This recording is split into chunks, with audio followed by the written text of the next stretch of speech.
Greetings, everyone, and welcome back to another episode of Plan B Success. Who we have with us today is Terry McDougall.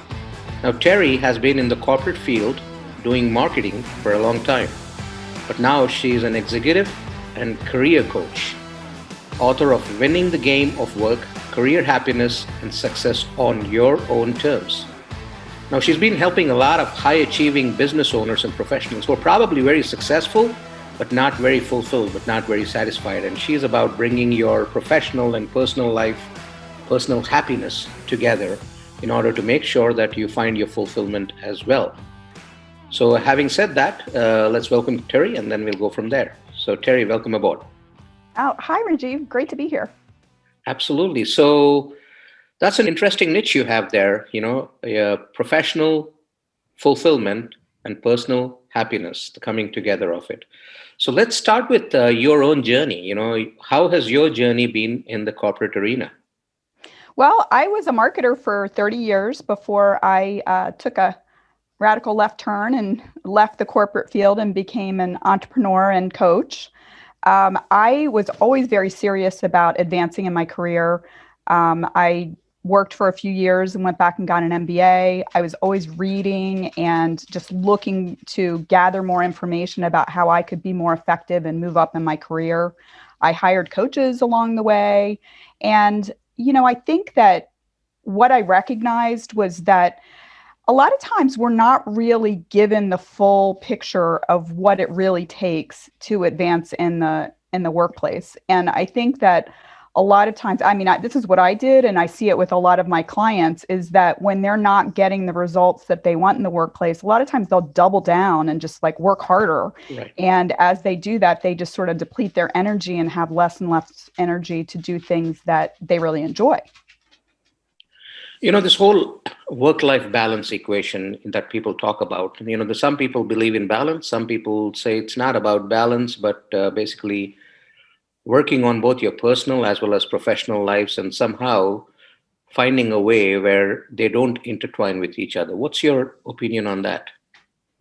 Well, I guess my opinion is that we have a certain amount of energy that we can invest in activities, whether it be personal or professional. And some of the things that we do are going to help us generate more energy. So it could be spending time with friends and family, or doing a hobby or something that's creative. That a lot of times when we do that kind of thing, maybe exercise, we feel like we've got more energy to invest. And then there are things that, when we use our energy for certain things, maybe something really stressful at work, that we feel depleted. And I really think that it's about optimizing how you invest your energy. So I'm not here to make a judgment about whether people should, intertwine work and their personal life, because I think that each person decides that for themselves. But it really is about optimizing how you invest your energy so that you get more enjoyment out of your life and your career. You mentioned that you have spent about 30 years in the corporate field, and then you made the shift. Mm-hmm. Was there anything to do with the timing of it, or was this the next level in the natural progression of your career? Well, I think that there were a few things going on. I would say that I've always been entrepreneurial. When I was in business school, I had my own freelance graphic design business that I ran. I've done things on the side along the way. Even when I was in the corporate world, I considered myself to be entrepreneurial, meaning that I was often doing new things, trying to, innovate and that sort of things. I'm somewhat of a risk taker, I guess. So I was always kind of fantasizing about running my own business. But I think a few things came together. I had been at my last job for 12 years. I had really 4 different roles. My company was foreign owned. I came in at a pretty high level within marketing, so there really wasn't any place to go within the company. And I had no desire to move to the home country headquarters. The last role that I was in probably wasn't the best fit for me. So I was kind of unhappy. there were some things that were happening at the company, sort of some changes that were going on. And it was just a good time for me to exit. And so it was really my choice. But I was in a position where I didn't have to just go off and get another job right away. And I took some time to sort of, and I think of it in some ways as detoxing, because I'd spent a couple of years not being very happy and feeling, it took a toll on me. And so I spent some time just saying, okay, what do you want to do? I actually went and took classes at Second City, the comedy training center, for a couple of weeks. And that was really fun. And these are the kind of things I'm talking about too, that, investing my energy in something that was fun and creative, like, gave me more energy. And I at first was just doing some marketing consulting, and I thought, once I sort of had some time off, that I would get another job. But I decided to kind of look back over my career and say, what did I like doing and what did I think I was good at? And as a marketing leader, I have always felt very strongly that any investment in your people and your teams, you're always going to get, something back from that. You're always going to get a positive return on investment when you invest in people.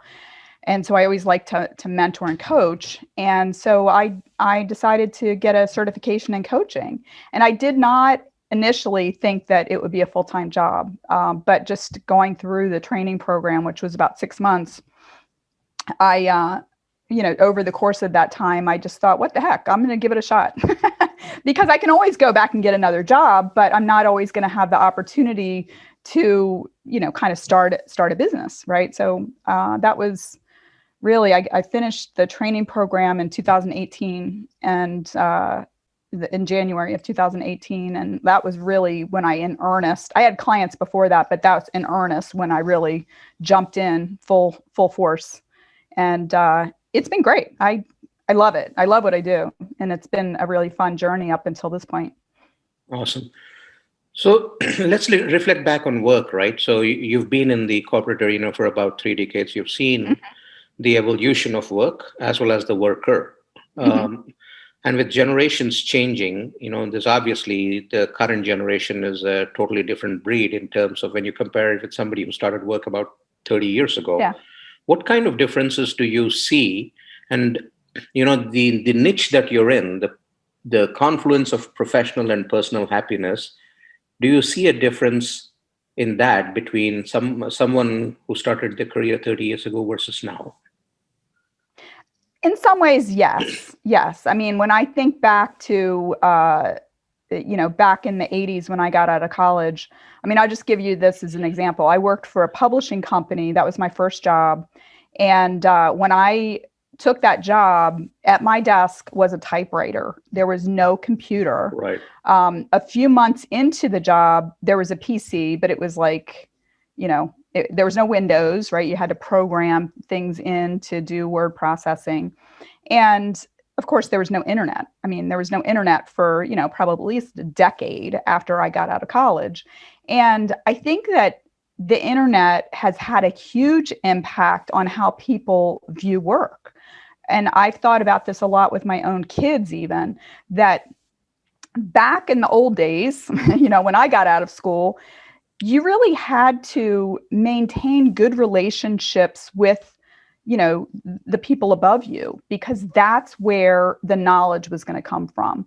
You had to be able to get along with people. You had to prove that, you were worthy of being promoted. You had, if you wanted to be mentored, you had to, there was only one place for that knowledge to come from, and that was from other experienced people.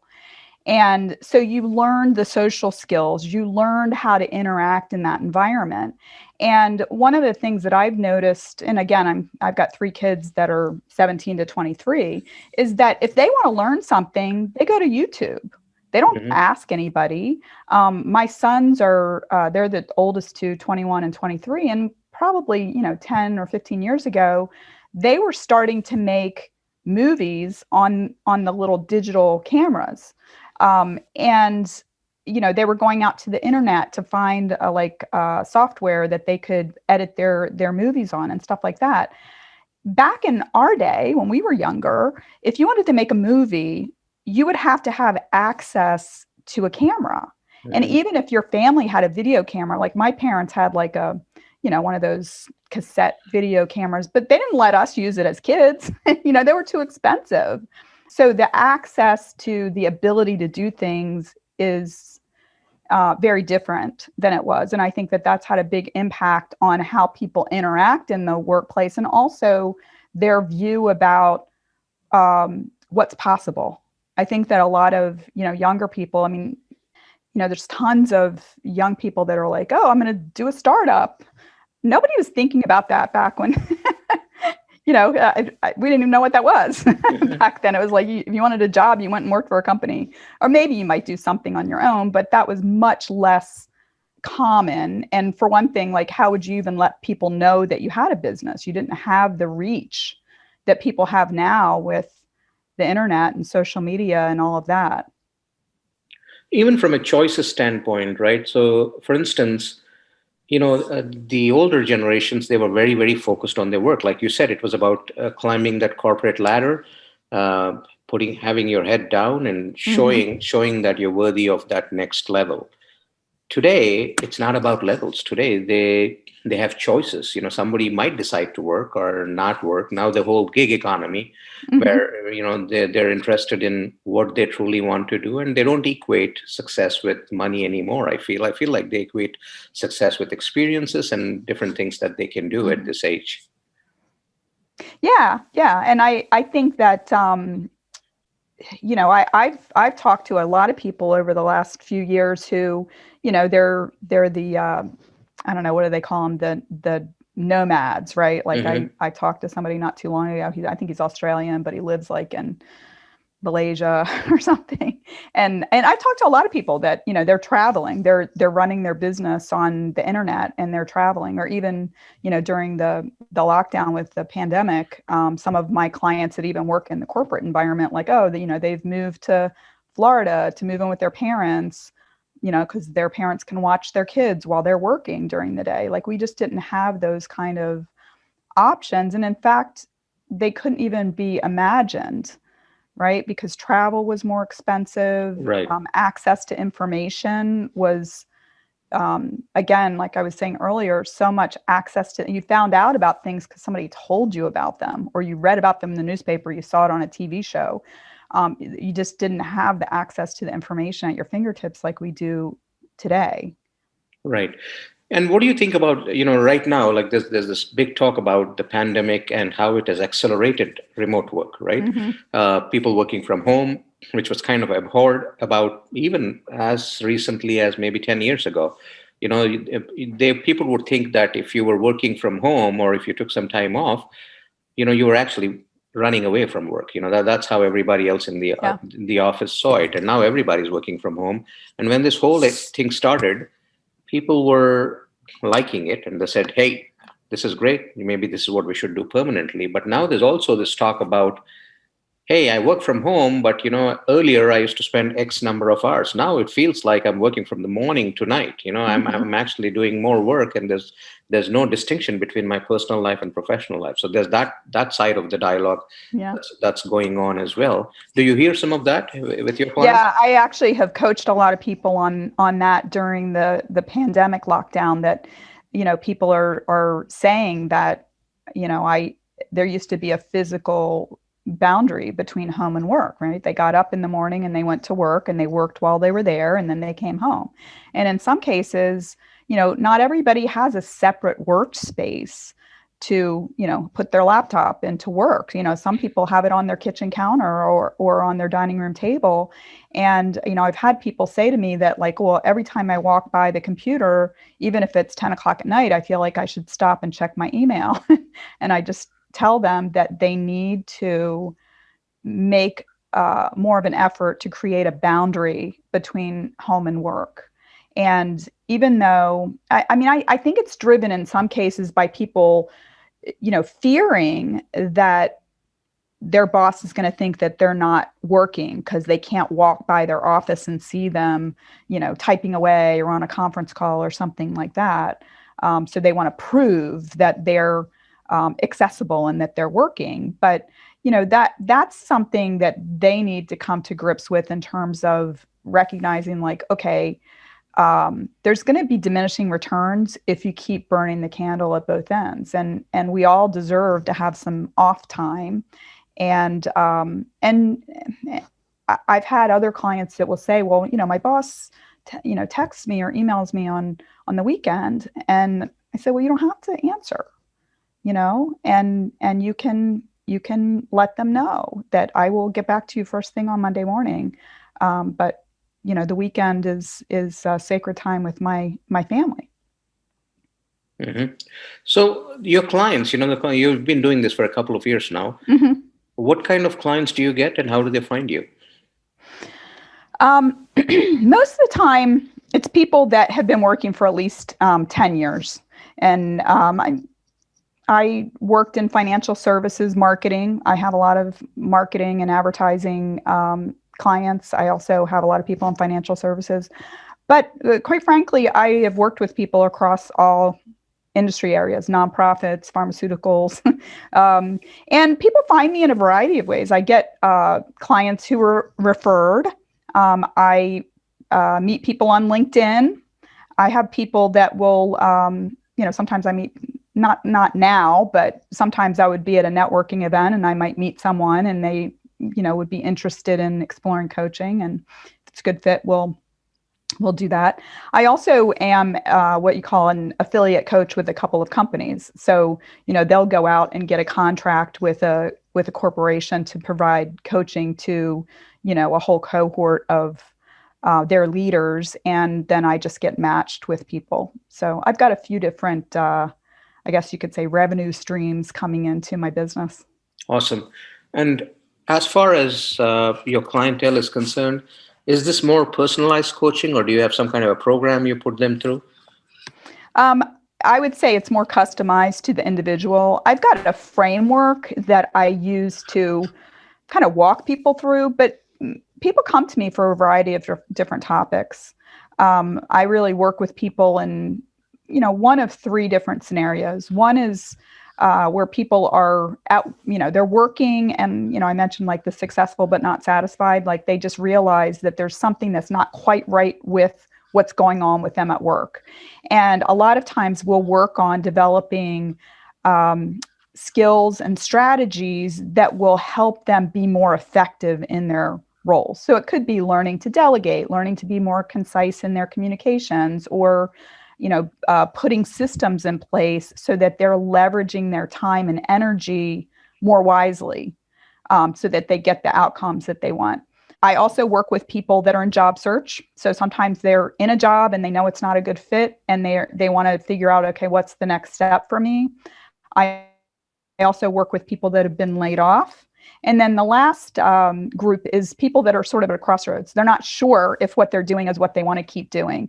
And people in that last scenario, a lot of times they go one of two ways. Either we figure out like, okay, you need to learn some new skills, and they may fall back in love with their job. They might, because they're getting the results that they want, or they may know that this isn't the right fit, but I don't know what is. And so in those cases, we'll just kind of delve into their strengths, their skills, and try to figure out how they can repackage themselves and pivot and go in a different direction to a career that's a better fit for them.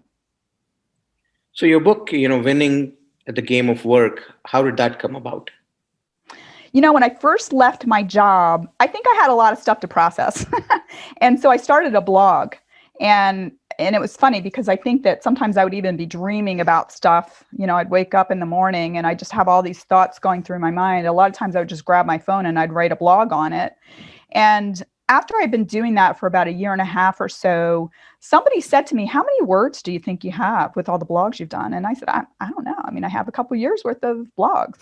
And so that prompted me to like cut and paste all of it into a document. And I realized I had about 25 or 30,000 words. And, this guy said, you've got enough for a book. And so a friend introduced me to this book writing program that I went through, and the rest is history. Awesome. And when did you launch the book? It came out in April of this year, which unfortunately, I had all these things planned. I was going to do, book signing, book launch parties, and all that kind of stuff. And The book actually published on April 8th. So no book writing or book signing parties. Everything's been virtual. Awesome. And then you mentioned that you're also starting a podcast, right? Mm-hmm. So what's it called and what's it geared about? My podcast is called Marketing Mambo, and it is about discussions around marketing. It's not a how-to. It's not going to teach you how to get leads. It's really for somebody like me who had a whole career in marketing. I love marketing. I love talking about marketing. And it really came out of a conversation I was having with one of my clients recently, who is a marketing consultant, and we were talking about some hot topics within marketing. That really was about sort of the intersection of marketing and technology. And I was enjoying the conversation so much. And I thought, you know what? I know a lot of people that know a lot about marketing. And I also know that marketing has gotten so broad and there are so many specialty areas that I thought that people would be interested in hearing from people that do the different aspects of marketing. So marketing analytics professionals or digital marketers or sponsorship or event marketers. So it's really just going to be about talking to interesting people about the topics and the trends within marketing. Awesome. Your journey from being an executive to a coach, the transition part of it, I just want you to reflect back on that. When you decided to make the transition, obviously you structured it, you went through some programs, and then you started down that path.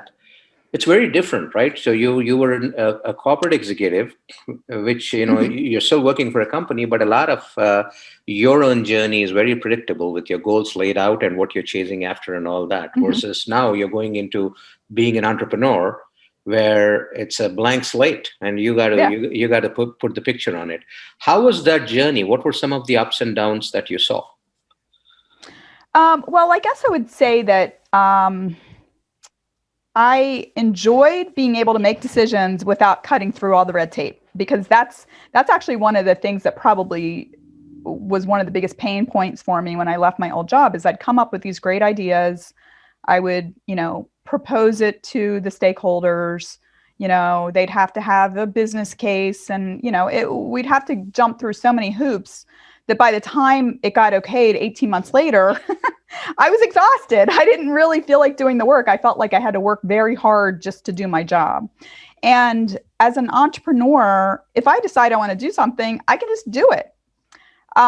The flip side of that is that I do tend to be kind of a shiny object person. And so I've gone, actually one of the people I interviewed for my book, he said, yeah, I've gone like 10 feet down about 30 different roads. And that's pretty much the way that I've been too. I've explored a lot of different things. And, sometimes I think, well, would it cost me less money? And maybe I would have used my energy more wisely had I been more thoughtful. But that's just how I am. I like learning by doing. I like talking with a lot of people. I like trying a lot of different things. I certainly recognize that I'd probably be better if I had a little more discipline, and I'm working to put that structure in place. How was this past year for you with the pandemic and everything? It's actually been probably my best year, surprisingly. I'd say back in March and April, it was a little it was a little bit shaky, right? But with so many people, unfortunately, with so many people being laid off, a lot of my business does come from people who are in job search. So that a lot of people have been in the job search this year. And then also for people that are working, I think that the pandemic has made people really re-examine their lives. And, maybe if they were working and getting up and going to work every day, they never really stopped to think about if they enjoyed it, Right. or even if they knew that they didn't have the time to think about what they wanted to do about it. So I've had some people that have hired me because they're like, this isn't working. I want to do something different. And I think the change in perspective, caused them to decide to take action. Any big plans for the upcoming year? Um, let's see here. Well, launching the podcast is definitely a big one. And, typically I usually like to plan vacations, but that's really up in the air since we don't know when we'll be free to travel. But I do look forward to when we can, start doing that again. Awesome. If I were to ask you for one takeaway for the listeners, something that they can take back and Hmm. benefit from in terms of finding personal happiness, Hmm. while you're on the work scene, what would you suggest? Well, the first thing I would say is that your happiness matters. And I think many people will tell themselves that it doesn't matter how I feel. And it does, because it really is going to drain you. It's not going to make life worth the living if you're just, if work is drudgery. Also, sometimes people won't allow themselves to think about what they really want because they come up with all these excuses of why it's going to be difficult to get it. And I will tell people, let's separate these things, right? Allow yourself to dream and get in touch with the things that you really want and recognize that the strategy for getting there is separate. It's going to be two separate things. So, tune in to what you want and start taking some little baby steps to get there. Awesome. And where do people find you? People that are interested in checking out your courses, your programs, your books? Yeah, they can find me at my website, which is terrybmcdougall.com, and that's B as in boy. And I'm also on LinkedIn, and my handle is Terry B. McDougall. Awesome. Well, Terry, thank you so much for joining us today and sharing your story. We wish you the very best as you step in on your journey of making more people find their happiness while they're at work. Thank you.